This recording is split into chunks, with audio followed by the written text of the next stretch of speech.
Je crois que c'est une question à laquelle beaucoup de gens ont encore du mal à répondre. Comment un homme peut-il devenir si distant émotionnellement et froid?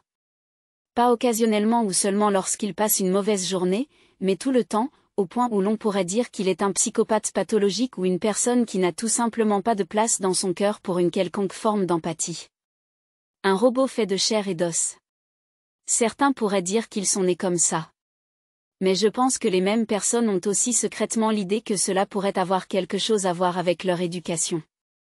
Et ils auraient raison, car beaucoup de nos attitudes, comportements et caractéristiques se forment en réalité pendant notre enfance. Le rôle que jouent nos parents et notre environnement en termes de culture et de formation de la base fondamentale de notre psyché est absolument crucial pour nos années adultes. Quelqu'un qui a des parents très affectueux et attentionnés montrera beaucoup de soin, de chaleur et d'empathie envers les personnes avec lesquelles il est proche. De même, quelqu'un qui a des parents distants, négligents et non affectueux, ou des parents qui montrent rarement ou à peine une attitude attentionnée, prévenante et intime envers leurs enfants dès le début, finira par montrer un manque de compassion, de générosité et de sentiment envers les autres.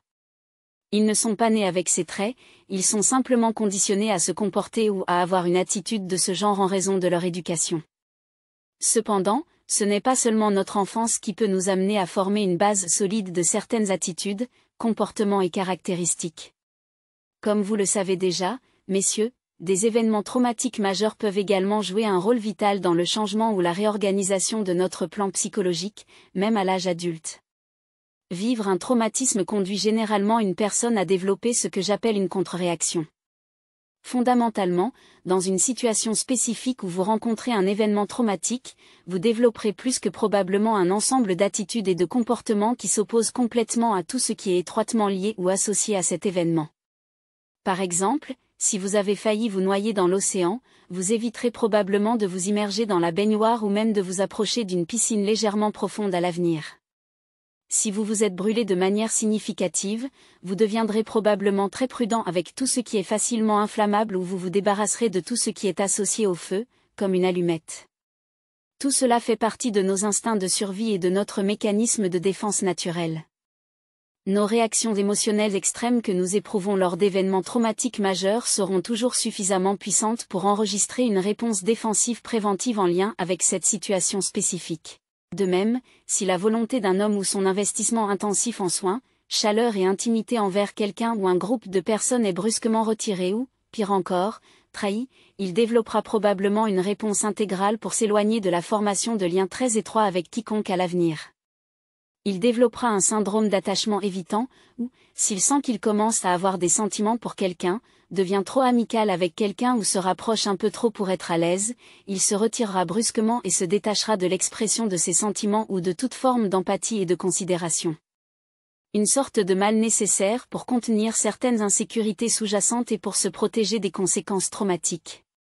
Par exemple, cela peut être un homme qui avait une relation très étroite avec ses parents, passait énormément de temps significatif avec eux, mais qui a été brusquement séparé d'eux dans un accident horrible, un homme qui a développé une relation apparemment solide avec quelqu'un, mais qui a été dramatiquement brisé à cause de l'envie ou de la jalousie sous-jacente se manifestant par un coup de poignard dans le dos, ou un homme qui aimait sincèrement et de tout cœur une femme pendant longtemps avec toute sa confiance et sa foi, mais qui a été soudainement trahi de manière déraisonnable. Bien que tout cela ait été dit, tous les hommes ne deviendront pas forcément émotionnellement retirés à cause de ces traumatismes. Certains hommes peuvent devenir consumés par la rage et des poursuites vindicatives, condamnant toutes et tous ceux qui sont impliqués dans leur malheur. En d'autres termes, ils deviennent l'incarnation de la mentalité de victime. Malgré l'attitude apparemment odieuse ou plutôt repoussante d'un homme au cœur froid envers l'affection et l'intimité, c'est en réalité ce qu'il souhaite secrètement et sincèrement vivre le plus.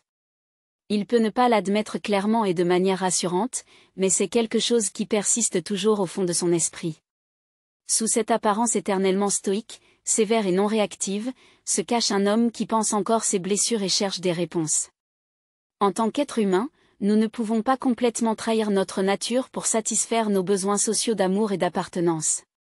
Même les tout-petits qui ne peuvent pas comprendre un iota de ce qu'ils ressentent ont besoin d'une quantité suffisante de contact physique et d'affection, sinon ils mourraient. Cependant, il faudra beaucoup de temps, de persuasion, de maturité, surtout, de réponses à des questions personnelles non résolues pour qu'il embrasse de nouveau cette partie de son humanité. Car, comme nous le savons tous, la douleur est le plus grand enseignant de chacun. Les blessures, le manque d'argent, la faim et les chagrins d'amour, messieurs, vous connaissez tout cela. Et plus la douleur est grande, plus les souvenirs sont clairs, plus la détermination est forte. Merci d'avoir regardé.